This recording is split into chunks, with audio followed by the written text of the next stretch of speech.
Ciao, oggi sono su una Opel Zafira.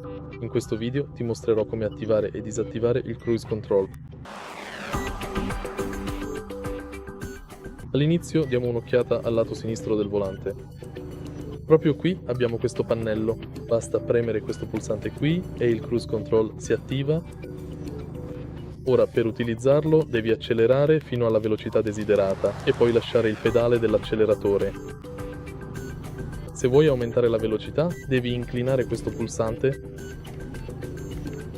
in avanti. Se vuoi diminuire la velocità, inclina questo pulsante all'indietro. Se vuoi annullare, premi questo pulsante, tornerai alla velocità desiderata. E se vuoi disattivare il cruise control, premi di nuovo questo pulsante. E questo è tutto. Se hai trovato utile questo video, lascia un like, un commento e iscriviti al canale.